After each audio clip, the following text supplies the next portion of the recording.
Hello dear students, welcome to our channel educational goal. और आज हम समझेंगे कक्षा 10th का जो विषय हिंदी विशिष्ट का जो पेपर था उसके ऑब्जेक्टिव्स को हम देखेंगे। तो चलिए स्टार्ट करते हैं। तो देखिए, पहला प्रश्न है, आधुनिक काल की समय सीमा है सन 1900 से अब तक, सन 1843 से अब तक, सन 1920 से अब तक, सन 1880 से अब तक।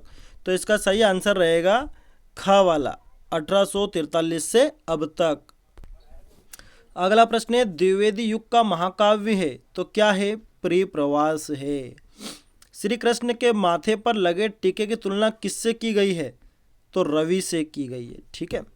माँ कुंती माँ थी, किन की थी? पांडवों की थी। सांदीपनी आश्रम कहाँ स्थित है? तो उज्जैन में स्थित है। कमला पद्मा श्री किसके पर्यायवाची है? तो लक्ष्मी के पर्यायवाची है। निवेदिता का अर्थ है समर्पित। ठीक है, क्या अर्थ होता है? समर्पित। प्लेग नामक रोग फैला तो कहाँ फैला? कलकत्ता में। निह धन चय बराबर निश्चय कौन सी संधि का उदाहरण है? तो इसमें विसर्ग है, तो विसर्ग संधि का उदाहरण है। प्रयोगवाद का जनक कहा जाता है तो किसे कहा जाता है? अज्ञेय को कहा जाता है। ठीक है, आगे देखते हैं। आगे है खंड ब, तुलसीदास जी की भाषा है, अवधी भाषा है। ठीक है, अवधी भाषा में जहाँ लिखते थे वो। विनय पत्रिका के रचयिता हैं, वो भी तुलसीदास जी हैं। ठीक है। नीति अष्टक में नीति के कितने दोहे संकलित हैं? तो 8 दोहे संकलित हैं। आधुनिक हिंदी साहित्य का जन्मदाता किसे कहा जाता है? तो भारतेंदु हरिश्चंद्र।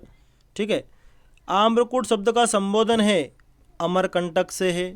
ठीक है, आगे देखते हैं। लोक संस्कृति की स्मृति रेखा नर्मदा के लेखक हैं डॉक्टर श्याम सुंदर दुबे। जो दूसरों का उपकार मानताओं के लिए एक शब्द है तो कृतज्ञ। पद्य काव्य के प्रमुख भेद हैं तो 2 भेद हैं।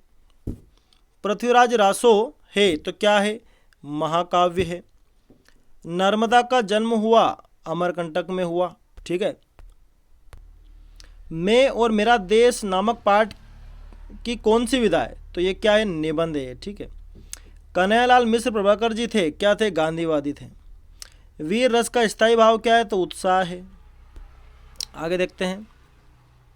संचारी भावों की संख्या कितनी है? तो 33 है। मणिमाल शब्द का अर्थ है मणियों की माला। चंद्रशेखर में समास है तो बहुब्रीहि समास है। ठीक है। रामचरितमानस के रचयिता हैं तो तुलसीदास जी हैं। शल्य चिकित्सा के औजार बनाए जाते थे, लोहा चांदी या दोनों? तो इसमें आ जाएगा दोनों, आ जाएगा इसमें। महर्षि सुश्रुत थे, प्राचार्य थे, उपचार्य थे, आचार्य थे, इनमें से कोई नहीं। तो वो शल्य चिकित्सक थे। ठीक है, तो इनमें से कोई नहीं, इसमें ऑप्शन आ जाएगा। ठीक है, आगे बढ़ते हैं। अनाचार का विलोम शब्द है तो क्या है? सदाचार। ठीक है, तो इस तरह से हमने सारे ऑब्जेक्टिव्स मिला लिए हैं। अगर आपको वीडियो पसंद आया हो तो इसे लाइक करें, सब्सक्राइब करें। Thanks for watching.